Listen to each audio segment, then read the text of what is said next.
Hello everybody, JGC Anime here, and today we are going to be reviewing Fate Heaven's Feel, the trilogy. Not one at a time, because if I'm being honest, this is basically a collective of a very long anime episode. So I'm just going to have the entire trilogy being reviewed in this one episode, or this one video from JGC Anime. So yeah, let's just hop right into this. Now for a quick reintroduction to explain what Fate is. Fate is a 3-route system game where Fate is a visual novel with 3 different routes. 2 routes animated by Ufotable are the second and third route. The first route was not animated though, due to the fact that, you know, they haven't done it yet. But mainly because the first time it was animated, it sucked. But yeah, today we're going to be talking about the third route, which focuses on a character called Sakura, who in the previous 2 routes was not as much of a focus. So without further ado, let's hop right into this. So a basic story summary is, it's basically very similar to the previous storyline of Fate.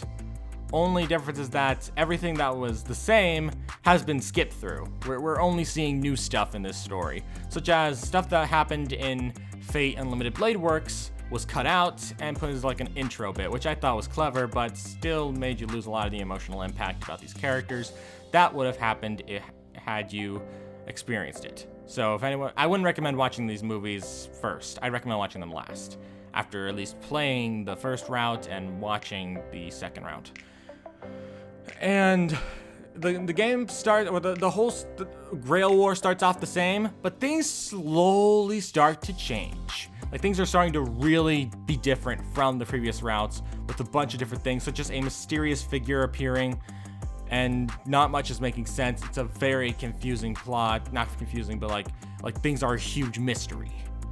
And with everything going on, it's going completely differently from the original Holy Grail War.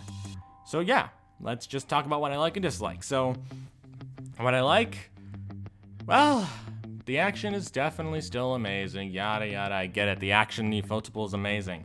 But if we're talking about story-wise, I didn't like it that much. There was a lot of stuff that I went into this looking very forward to. In fact, this is probably the most exciting thing for me. Like, I was really looking forward to watching these movies.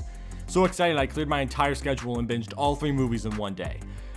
And I was just really excited to see where the story was going to go. With everything that I'd seen picture-wise, it looked like it was going to be a fantastic movie. But I didn't exactly know what to expect going in, but I was really looking forward to it. And was I disappointed or was I not? I'll explain that later in the review.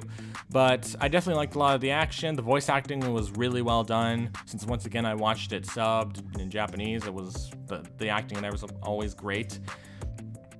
And I didn't really like the story too much. Sakura as a character, I don't really care about, so I really didn't have an emotional impact when watching. But it was still interesting seeing her route, because you get to see how things would have played out if she was in the story, which is really interesting. Spoiler-free thoughts, I believe that there were some really good bits, some really bad, and all in all, for a around 9 to 10 hour batch of movie watching, I think I'm overestimating it since they're all 2 hours long, so that's actually around 6 hours, so I miscalculated. But for around 6 to 7 hours of anime watching, it was enjoyable, but I can't really go into that without spoiling stuff, so I guess we're going to have to kind of enter the spoiler section. So here's a timestamp to when the spoiler section will reach its conclusion, but if you have watched these movies, I'd recommend sticking around to hear my full thoughts on them. So yeah, I'm gonna count down from 5, 4, 3, 2, 1. Okay. So, if I'm being honest, when I say I was really hyped for this route, it was mainly due to the fact of the look of evil Sakura. Sakura with like the white hair and the black dress, what looked like could have been blood. It looked so awesome, like it looked so cool. And I was really looking forward to seeing how she would eventually go corrupt enough to like have that, but it was fine. She just kind of got it. So, like, they hinted at it throughout the movie, saying she might have this power. And then she just kind of gets it in the third movie, or at the end of the second movie. And kind of just has it at the beginning of the third movie. due to the fact that this is basically just a Fate route being told, it did feel like if you didn't watch all 3 movies at once, you would lose the story. So I'm glad I was able to watch all 3 at once. But overall, I didn't really enjoy it that much. I didn't really have that great of a time while watching. Other than some really cool action scenes, overall the story itself was really lacking. I lost interest a lot. A lot of the story I lost a lot of interest in. The most interesting things were definitely story beats about characters like Ryder, who was originally Shinji's servant for the first 2 routes, but became Sakura's in the 3rd route.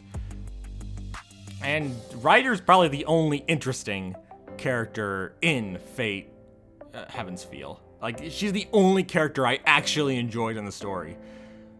There were a lot of problems with these movies that I generally didn't enjoy. One would be the character Saber. Look, I like Saber. Saber is Shiro's servant for the first 2 routes, and she's meant to be for the 3rd route too, before Sakura ends up corrupting her too and making her evil. But I had some major problems with Saber in this route. One of the major problems being she turning evil made no sense. Unless you played the routes, I bet they made no sense, because she just kind of went in some darkness and then became evil Saber. It made no sense. I was so confused.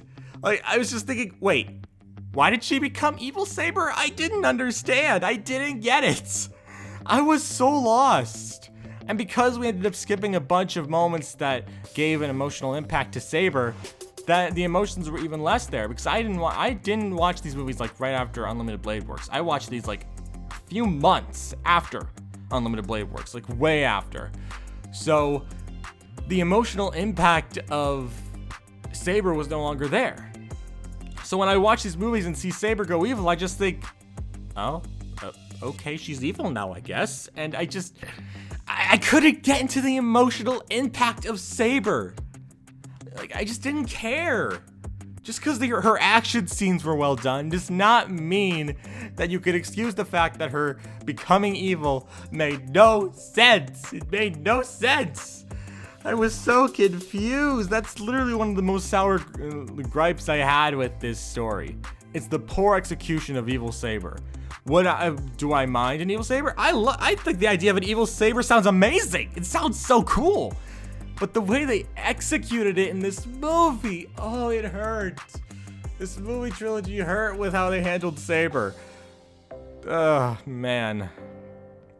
All in all, though, I didn't really like Evil Saber that much. Other than Ryder, I didn't really care for any of the servants. I'm sure it gave a bit more development for characters like Kire, but other than that, not much.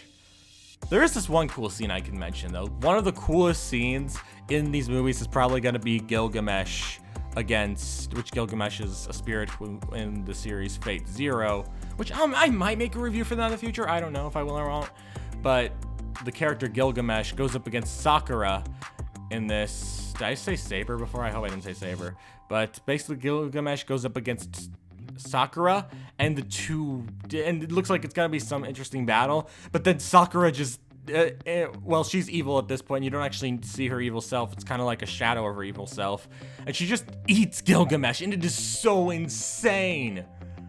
It's so crazy that I loved it, but then it just doesn't make any sense anywhere going forward. It doesn't really become plot relevant, and overall they could have done so much with this storyline. They could have had so much happen, but I hated everything about a lot of the story. It was so fast-paced, but so slow at the same time. They were slow at the parts I didn't want to watch, but they were too fast at the parts I did want to watch, that I was so disappointed, because I was so hyped for this. I said so many times, but I was really hyped for these movies. They looked like they were going to be the most epic thing, but they were just disappointing.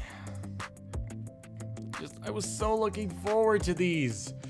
I was so excited. This is the one time I'd wanted to watch a movie trilogy. Not even when my parents made me sit down my dad mainly made me sit down and watch Star Wars. I didn't care. But when I was watching this trilogy, I really wanted to see what would happen. and it didn't do very well. I didn't like it. Other than like a few interesting scenes, like the introduction of Sakura and her character, how she came to be in the Emiya household and stuff like that, I didn't care. These movies lacked a lot.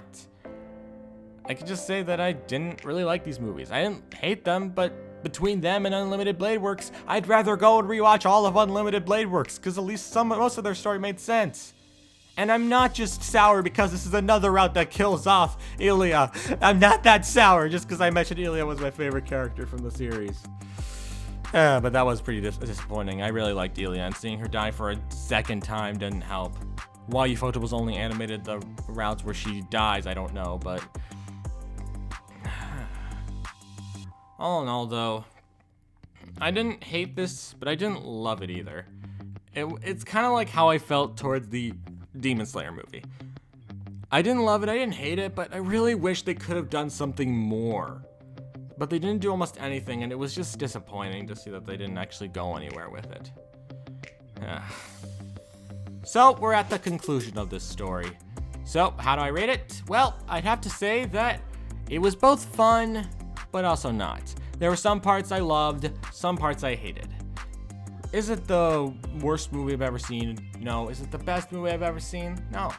But it was a watch that I'd recommend at least watching once after you've played the first route, watch the second route, and then watch this route. Because over the whole thing, I definitely have to say that it was an okay experience. I didn't love it, but I didn't hate it. That's why I probably rate this movie a 6 out of 10, like this movie trilogy in total. If I had to rate each movie, it would probably be like the first movie is a 6 out of 10, the second movie is a 7 out of 10, and the third movie is another 6 out of 10. But as a whole, it rests around 6 out of 10. It's not a terrible movie trilogy, but it's not an amazing one either. I'd have to say that they did some things right and other things wrong. It did not meet my expectations, and I'd only recommend watching this once at most, and that's all I can really say. Thank you all for watching. If you like my reviews, don't forget to subscribe. I always welcome new anime fans to the channel. And yeah, I thank you all for watching, and I shall see everyone around. Peace.